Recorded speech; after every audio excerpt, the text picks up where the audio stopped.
Intro music. नमस्कार दोस्तों, स्वागत है आपका हमारे चैनल द स्टोरी ब्लॉक्स पर। मुगल साम्राज्य, जो कभी ताकत और शानो शौकत की मिसाल था, 18वीं सदी में ढलना शुरू हो गया। औरंगजेब, आखिरी महान मुगल बादशाह, ने साम्राज्य को उसकी बुलंदी तक पहुंचाया था, लेकिन उसकी लंबी और महंगी लड़ाइयों ने इसके पतन के बीज भी बो दिए थे। 1707 में उसकी मौत के बाद साम्राज्य अंदरूनी कलह और बाहरी खतरों से घिर गया। मुगल तख्त एक जहरीला प्याला बन गया, जिसके लिए महत्वाकांक्षी राजकुमार और ताकतवर अमीर लड़ते रहे।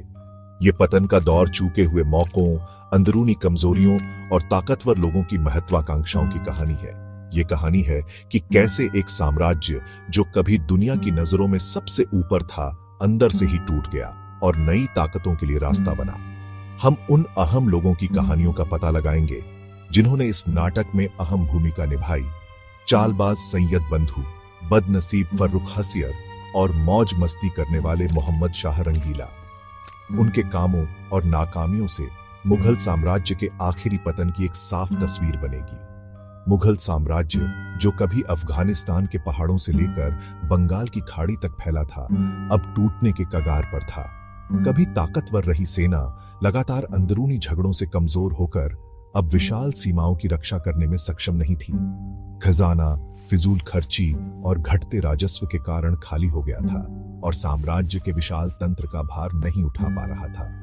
मुगल साम्राज्य जैसे कीड़ों द्वारा खाया हुआ एक शानदार कपड़ा धीरे धीरे लेकिन निश्चित रूप से बिखर रहा था। इस ढहते साम्राज्य के बीच दो भाई, अब्दुल्ला खान और हुसैन अली खान बरहा, जिन्हें सैयद बंधु के नाम से जाना जाता है, प्रमुखता से उभरे। वे एक ऐसे परिवार के महत्वाकांक्षी रईस थे जो अपनी सैन्य शक्ति के लिए जाना जाता था। सैयद बंधु चतुर राजनीतिज्ञ और कुशल चालबाज थे।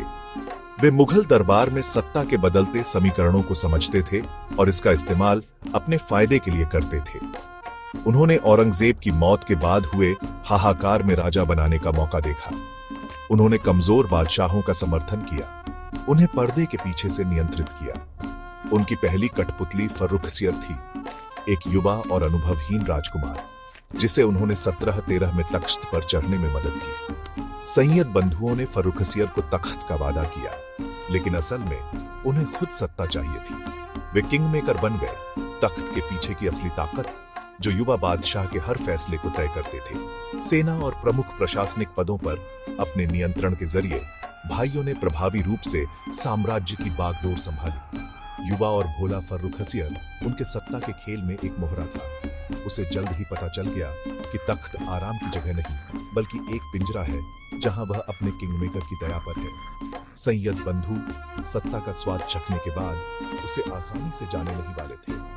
वे फर्रुखसियर का इस्तेमाल अपनी महत्वाकांक्षाओं को पूरा करने के लिए करेंगे, अंततः बादशाह के पतन का कारण बनेंगे और मुगल साम्राज्य को पतन के रास्ते पर और आगे धकेल देंगे। लेकिन सत्ता के इस खेल में सैयद बंधुओं का अंत भी निकट था। 1720 में मोहम्मद शाह और उनके समर्थकों ने सैयद बंधुओं के खिलाफ साजिश रची।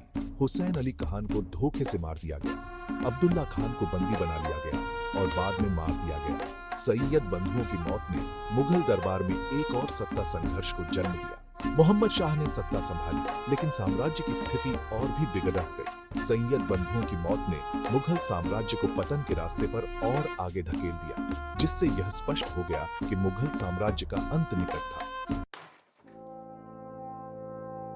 फर्रुखसियर नाम मात्र का बादशाह होते हुए भी सैयद बंधुओं के हाथों में सिर्फ एक कठपुतली था। उन्होंने उसके हर कदम को नियंत्रित किया, उसकी नीतियों को निर्धारित किया और उसे अपने फायदे के लिए इस्तेमाल किया।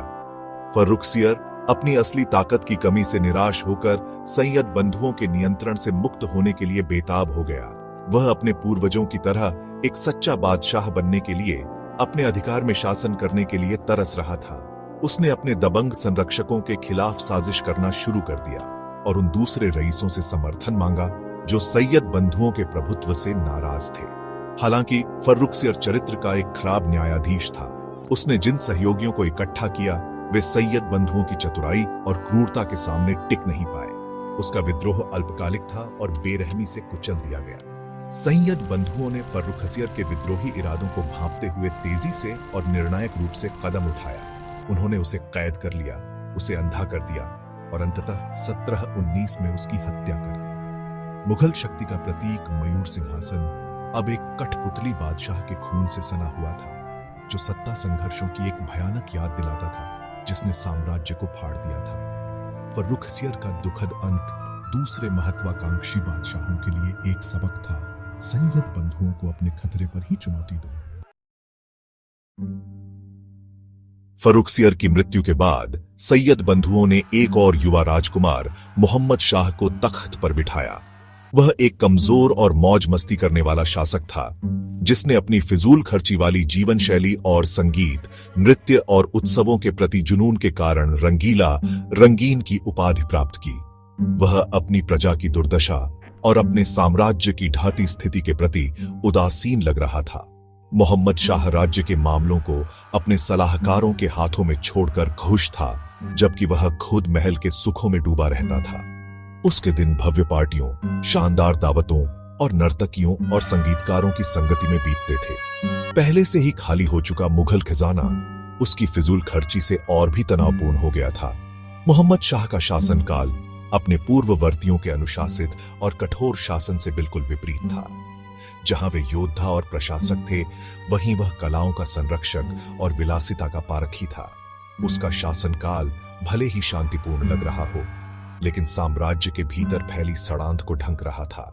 प्रशासन भ्रष्टाचार से ग्रस्त था, सेना का मनोबल गिर गया था और प्रांत तेजी से स्वतंत्र होते जा रहे थे। राज्य के मामलों के प्रति मोहम्मद शाह की उदासीनता ने भ्रष्ट अधिकारियों और महत्वाकांक्षी रईसों को खुली छूट दे दी, जिससे साम्राज्य की नींव और कमजोर हो गई। मोहम्मद शाह के शासन में मुगल साम्राज्य समुद्र में बहते हुए एक जहाज की तरह था, जिसका कप्तान आने वाले तूफान से ज्यादा जहाज पर चल रहे मनोरंजन से चिंतित था।